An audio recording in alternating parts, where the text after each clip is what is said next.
Well, with Donald Trump's government shutdown now threatening the reliability of air travel in the United States, giving Americans new worries today about every airline reservation anyone currently holds for air travel in America, including Thanksgiving travel, Donald Trump gathered in the Oval Office with pharmaceutical company executives to discuss possible future price reductions for what Donald Trump inelegantly calls the fat drug.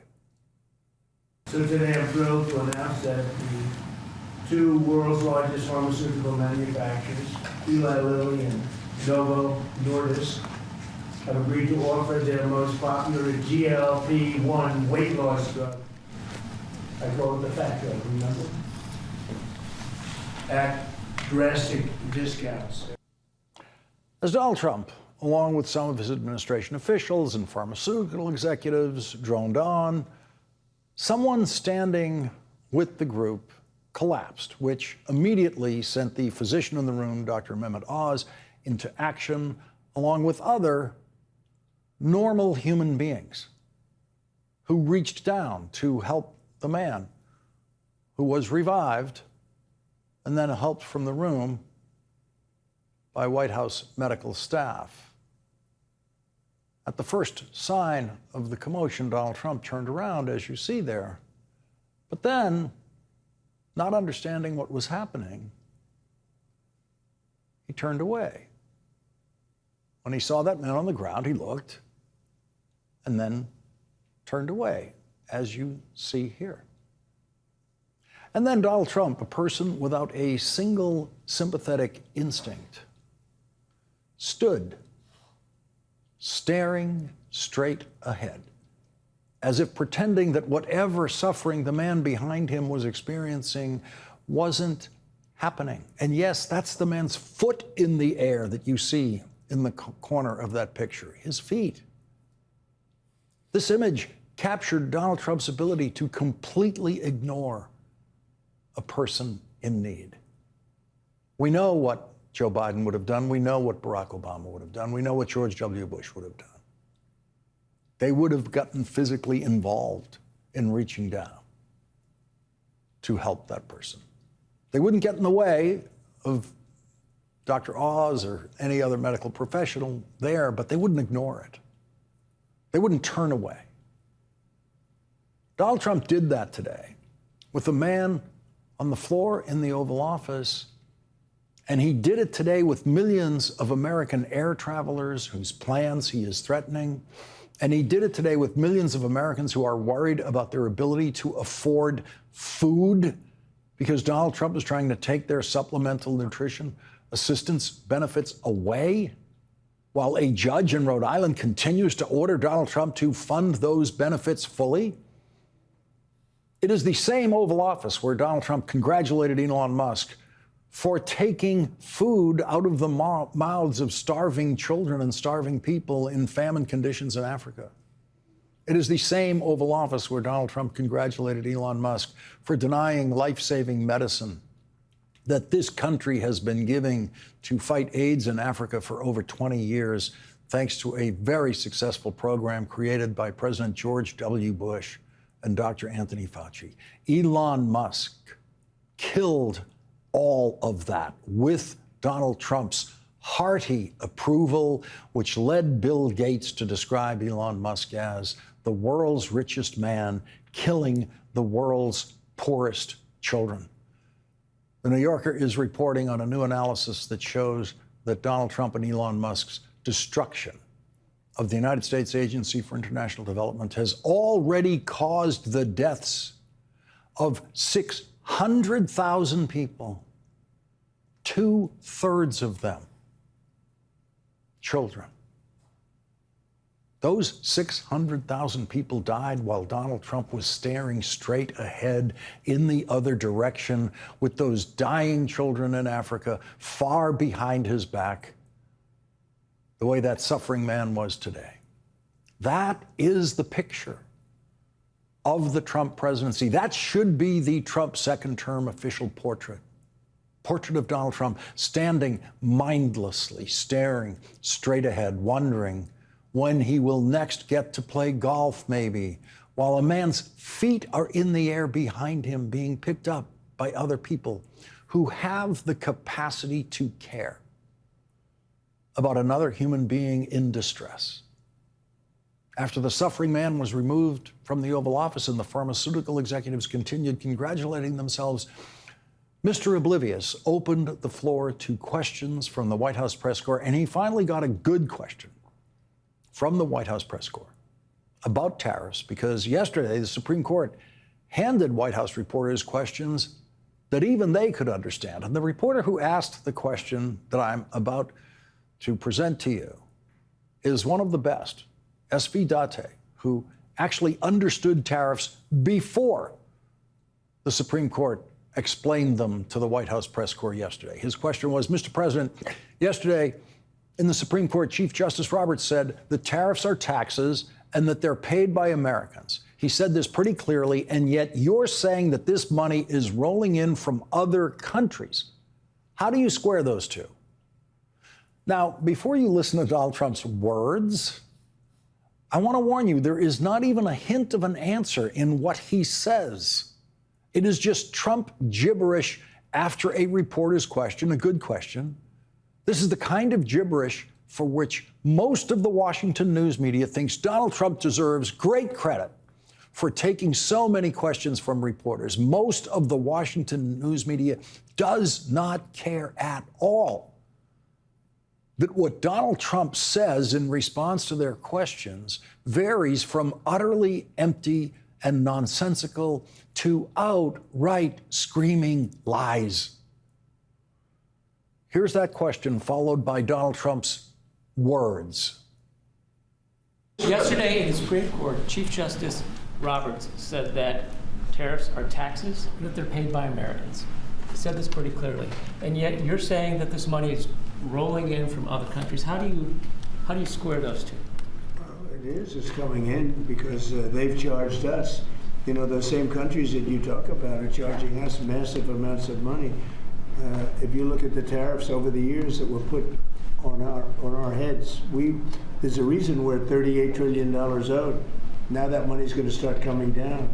But we had presidents that didn't know how to use tariffs. We had presidents that had no understanding of business.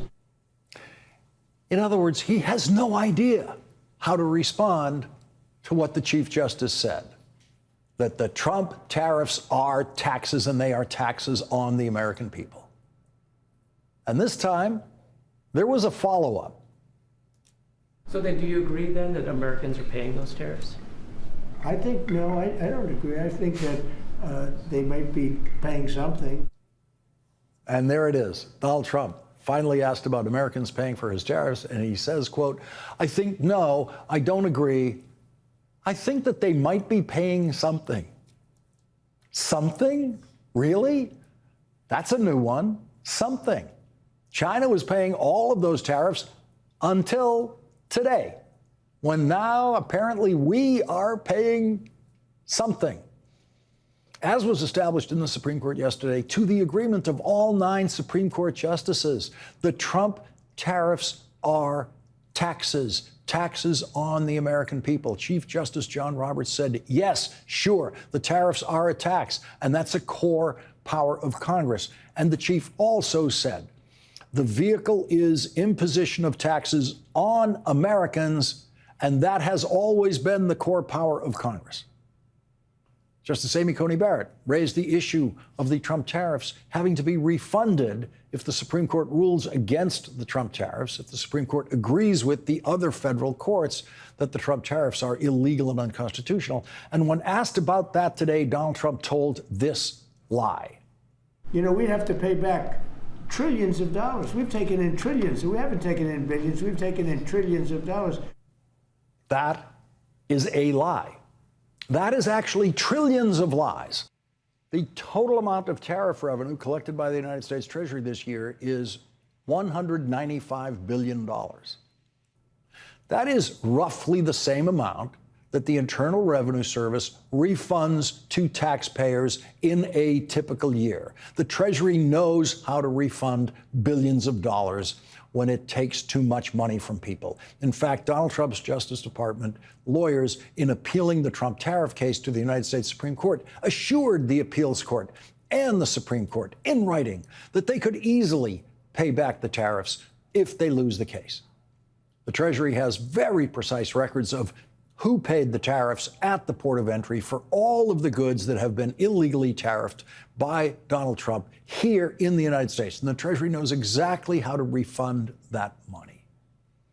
After Donald Trump's terrible day in the Supreme Court yesterday, the conservative Wall Street Journal posted an editorial today saying that the Supreme Court should rule unanimously 9-0 against Donald Trump on his illegal and unconstitutional tariffs.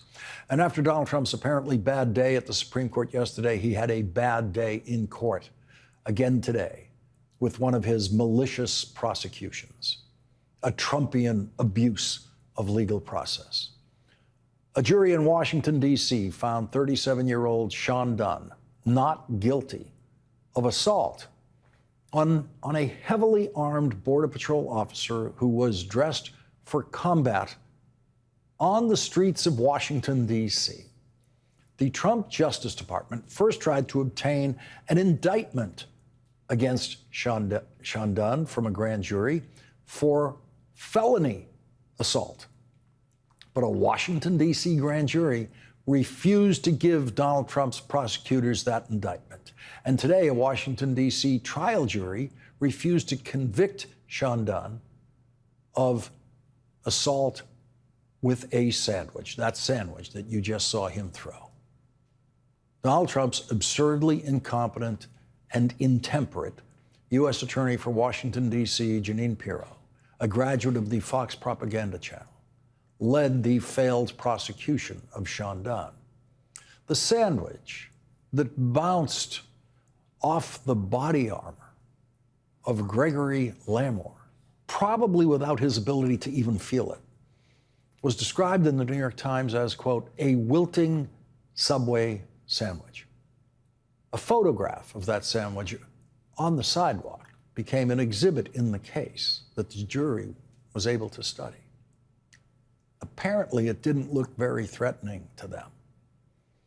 Gregory Larmore, who was dressed and armed for war, is a Customs and Border Protection agent who took the stand, the witness stand in the case where he tried under oath to convince a jury that he was assaulted with a sandwich.